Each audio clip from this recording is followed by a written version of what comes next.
Imagine Africa at the beginning of the 20th century. There are no asphalt roads, gas stations, or bridges. Instead, there are hundreds of kilometers of sand, rocky tracks, dried riverbeds, and endless spaces through which a person might travel on horseback for many days. It was precisely in such conditions that a vehicle was meant to work, which many historians today regard as the first true SUV, and, at the same time, one of the most important off-road vehicles in automotive history. The Daimler Dernburg-Wagen from 1907 was not created to impress wealthy customers with luxury or performance. Its task was something much more difficult. It was supposed to make it possible to travel where an ordinary car had not the slightest chance of reaching. At a time when most cars could barely cope on the paved roads of European cities, Daimler created a giant machine with four-wheel drive, four-wheel steering, and ground clearance greater than that of many modern off-road vehicles. That is exactly why the Dernburg-Wagen was decades ahead of its time. It was a vehicle created for a world that was only yet to come. Most remarkably, many of the solutions used in this colossus can be found in modern off-road vehicles and SUVs. When Mercedes today advertises its G-Class, GLS, or formerly ML models as vehicles capable of conquering the toughest routes, it is worth remembering that the roots of this philosophy go back precisely to the year 1907 and the extraordinary design created by Paul Daimler. The story of the Dernburg-Wagen is a story about the courage of engineers, colonial Africa, pioneering technologies, and a car that in practice created the off-road vehicle segment long before anyone used the term SUV. The history of this extraordinary vehicle began at a time when Germany possessed vast colonies in Africa. One of the most important was German Southwest Africa, the area corresponding to present-day Namibia. This region was enormous, poorly developed, and extremely difficult to travel through. The colonial administration needed a means of transport that would allow officials to cover great distances quickly. Bernhard Dernburg, an influential politician and Secretary of State in the German Colonial Office, was especially interested in such a solution.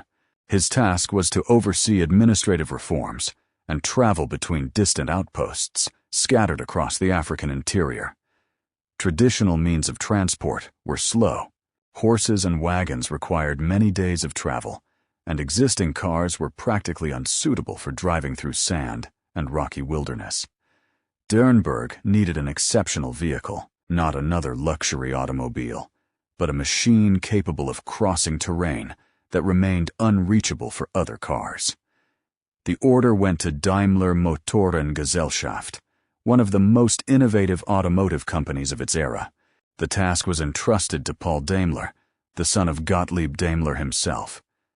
The young engineer understood the scale of the challenge perfectly. He knew that it would not be enough to modify an existing car. A completely new design had to be created, subordinated to one goal: reliable movement across African wilderness. Thus was born a project that, a few months later, would go down in history as one of the most groundbreaking vehicles of the early 20th century. Paul Daimler began his work by analyzing the problems the future car would have to face. In Africa, the greatest opponent was not speed, but terrain. Deep ruts, loose sand, steep climbs, and enormous distances required completely different solutions from those used in city cars. The starting point became the chassis of a heavy Daimler commercial vehicle. This fact alone shows how unusual the design was. Most passenger cars of the era were light and relatively delicate. The Dernburg-Wagen, however, was supposed to resemble a truck more than an elegant automobile. Paul Daimler decided to use drive on all four wheels. Today this seems obvious in the case of off-road vehicles, but in 1907 it was an almost revolutionary solution. In practice, it meant the need to develop a very complicated drivetrain, capable of sending power to both the front and rear axles. At a time when most cars drove only the rear wheels, such a solution required enormous engineering knowledge. Daimler did not stop there, however. It quickly turned out that the extensive drivetrain limited the maximum steering angle of the front wheels. Off-road, this could lead to maneuvering problems. The solution turned out to be another innovation: steerable rear wheels. As a result, a car was created not only with 4x4 drive, but also with four-wheel steering. Today, such systems are used by the most modern limousines and supercars. In 1907, it was an almost futuristic solution. Construction of the vehicle was completed at Daimler's Berlin Marienfelde works. The final result made a huge impression even compared with the large cars of its era. The Dernburg-Wagen measured about 4.9 meters in length and over 2.7 meters in height. These numbers alone show the scale of the undertaking. The vehicle's height was so great that special steps resembling stairs led into the cabin. The car weighed about 3.6 tons, making it one of the heaviest passenger vehicles of its time. The body was designed with long expeditions in mind. At the front there were seats for the driver and mechanic, while at the rear there was comfortable space for 4 passengers. A large luggage rack was placed on the roof for carrying equipment, spare parts, and supplies. Additional luggage space was located at the rear of the vehicle.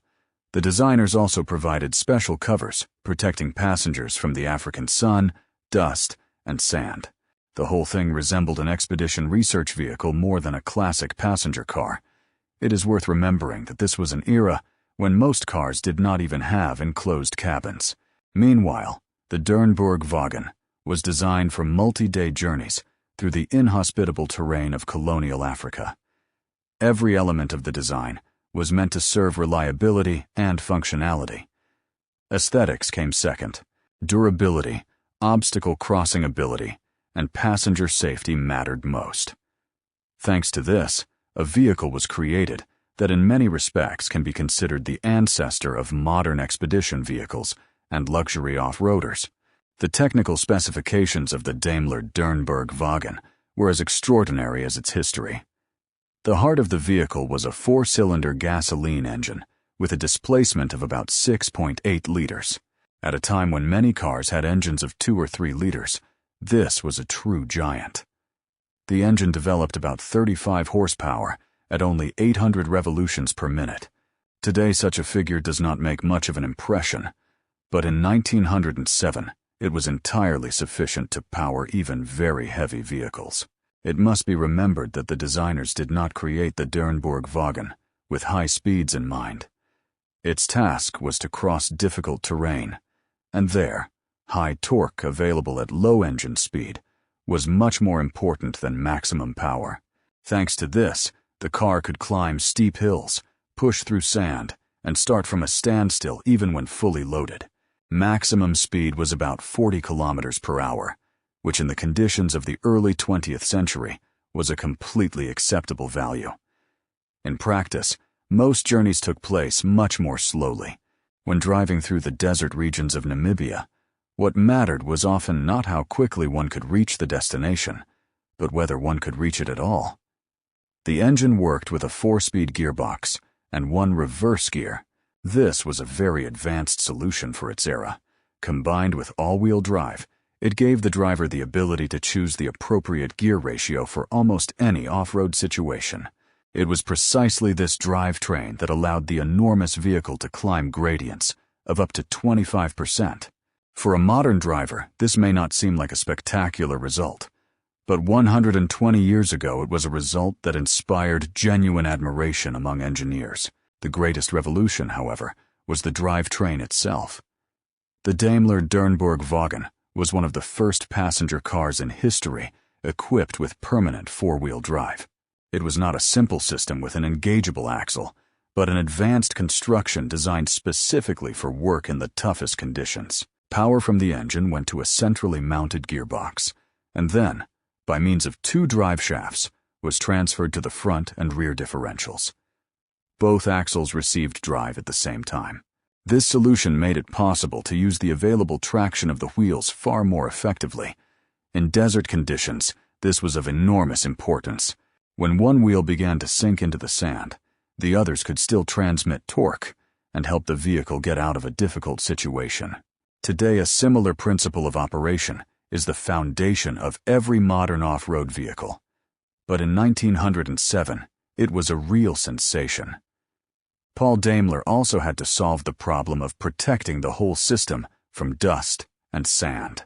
African conditions could quickly destroy exposed mechanical components. Therefore, most assemblies were enclosed in special covers, and numerous joints were filled with grease intended to prevent grains of sand from entering the mechanisms. The car also had strong underbody guards made of steel, which protected the gearbox and drive shafts from damage while driving over stones and uneven ground.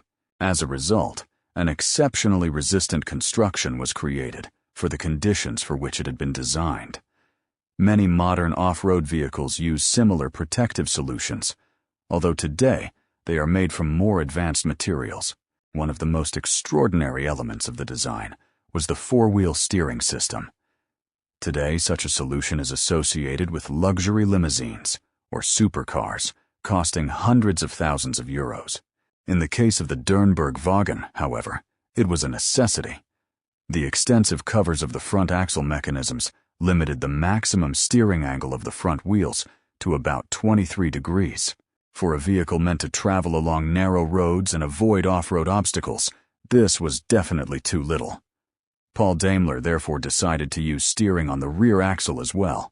Thanks to this, the gigantic car could perform maneuvers that, given its dimensions, would otherwise have been practically impossible. It must be remembered that the vehicle had a wheelbase of almost 4 meters. Without additional steering of the rear axle, turning around on narrow roads could have been a serious problem. The solution used by Daimler proved effective and significantly improved the vehicle's maneuverability. Interestingly, over the following decades, few manufacturers decided on a similar step. Only near the end of the 20th century did rear axle steering begin to return to favor. Looking from today's perspective, it is hard not to get the impression that the Dernburg-Wagen was a design ahead of its time by many decades. In one vehicle, all-wheel drive, four-wheel steering, high suspension, and solutions typical of modern off-road vehicles were combined. All of this was created at a time when most automobiles still resembled motorized carriages. The cooling system was equally impressive. Modern passenger cars usually contain from a few to a dozen or so liters of coolant. In the case of the Dernburg-Wagen, engineers used a system with a capacity of as much as about 140 liters. This resulted directly from the conditions in which the vehicle was supposed to work. African temperatures and many hours of driving at low speeds could easily lead to engine overheating. Therefore, 2 large water tanks and 2 radiators connected into one extensive cooling system were used. The hot liquid circulated through the entire system before returning to the engine. During testing, it was shown that the car was able to move through deep sand for an hour at a speed of about 8 kilometers per hour, without problems with engine temperature. This was an impressive achievement, even by today's standards. The designers had anticipated a situation in which the vehicle would be forced to fight heavy terrain for a long time, with minimal airflow through the radiator. Such an enormous reserve of cooling capacity guaranteed reliability during multi-day journeys. In addition, the car carried supplies of fuel, spare parts, tools, and equipment necessary for repairs in the field. As a result, it was more of a mobile expedition than an ordinary means of transport. Everything was subordinated to one goal: ensuring maximum self-sufficiency in places hundreds of kilometers away from the nearest workshops and settlements. At the end of March and the beginning of April 1908, the Daimler Dernburg-Wagen underwent a series of extremely demanding tests intended to show whether it was truly suitable for work in Africa.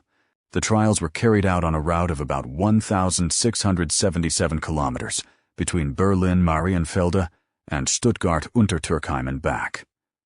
These were not ordinary road drives. Engineers and representatives of the German colonial office deliberately chose difficult off-road sections, deep ruts, sandy stretches of road, and steep climbs. The goal was to test all the key systems of the vehicle before sending it to the other side of the world. The test reports were very positive. The car climbed steep hills without difficulty, crossed deeply plowed fields, and coped with obstacles that for ordinary automobiles would have been an impassable barrier. The test in a sand pit near Wittenberg made a particularly strong impression. The vehicle was deliberately driven into very deep sand until it nearly rested on its axles. Even so, thanks to all-wheel drive, it managed to free itself from the trap on its own. For observers, this was proof that Paul Daimler's design really worked as intended. The tests also confirmed the effectiveness of the four-wheel steering system, which, despite its complicated construction, allowed the enormous vehicle to maneuver efficiently. After the trials ended, the colonial officials were convinced that the car would fulfill its task. In May 1908, it was loaded onto the ship Khedive, which set off for Southwest Africa. The most important stage in the life of this extraordinary machine was beginning. After arriving at the port of Swakopmund in present-day Namibia, the vehicle went to Bernhard Dernburg, from whose surname it received its historic name many years later. It was precisely then that its real service began. The car was intended to enable German officials to move quickly between distant settlements, administrative posts, and garrisons. In practice, this meant covering hundreds of kilometers through deserts, semi-deserts, and areas without any road infrastructure. One of the best documented journeys led from Keetmanshoop through Beersheba and Gibeon to Windhoek. The route measured about 600 kilometers. The car covered it in 4 days. For comparison, an experienced rider needed as many as 12 days for such a journey. The difference was enormous. For the first time in the history of the colony, a means of transport appeared that was capable of significantly shortening communication time between distant regions. The Dernburg-Wagen carried not only passengers, but also administrative equipment, documents, and supplies. On some journeys, even a field telephone was transported, which could be connected to telegraph lines encountered along the way. In this way, the car became a mobile communication center. For the colonial authorities, it was something much more than a vehicle. It was a symbol of modernity and technological superiority. That is why its appearance aroused great interest among both European officials and local inhabitants. Few people had ever seen such a large car before, and certainly not a vehicle capable of moving through terrain considered inaccessible. Although the design proved impressively effective, it was not free of problems. The greatest opponent of the Dernburg-Wagen was not the engine, gearbox, or complicated four-wheel drive system. Paradoxically, the weakest element turned out to be the tires. The car weighed about 3.5 tons, and in addition, it carried passengers, fuel supplies, spare parts, and equipment necessary during expeditions. As a result, the tires worked at the limit of their capabilities. By the beginning of 1910, the car had covered about 10,000 kilometers. During that time, as many as 36 tires and 27 inner tubes were used up. This meant the need for very frequent repairs. Even so, the solution with pneumatic tires was still better than the solid rubber tires used earlier. Attempts to use solid tires ended in failure because they could not withstand the loads generated by the heavy vehicle moving over uneven terrain. Problems also appeared during drivetrain servicing. The 4x4 system was extremely advanced for its era, but at the same time very complicated. It required regular lubrication, inspection, and repairs. That is why a specially trained driver and mechanic, Paul Ritter, was sent to Africa together with the car. His task was not only to drive the vehicle, but also to perform all service work. When the car was later handed over to the colonial police, Ritter was even formally made an officer so that he could continue looking after the machine. This was one of the first cases in automotive history in which a technical specialist was practically an inseparable part of a vehicle's equipment. After Bernhard Dernburg's service ended, the car was handed over to the colonial police. It continued to perform transport duties, but over time, the difficulties connected with maintaining it became increasingly apparent. All-wheel drive provided excellent off-road capabilities, but required complicated repairs and a large number of spare parts. One police commander even proposed converting the vehicle to a classic rear-wheel drive layout in order to simplify operation.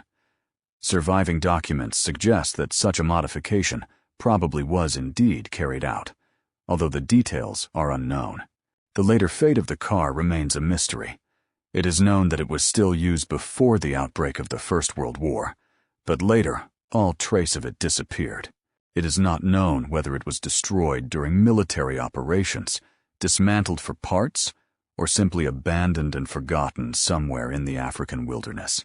After the war ended and the German colonial empire collapsed, documentation concerning the vehicle became incomplete. As a result, one of the most important cars in automotive history vanished without a trace. This is exactly what gives the Dernburg-Wagen a certain aura of mystery today. Unlike many other historic vehicles, not a single original example has survived.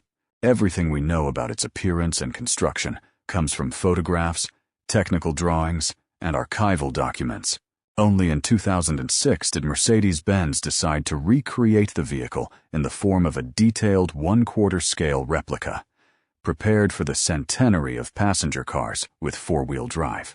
The question therefore arises, how much could the Daimler Dernburg-Wagen be worth today if the original example had survived to our times? The answer is extremely interesting.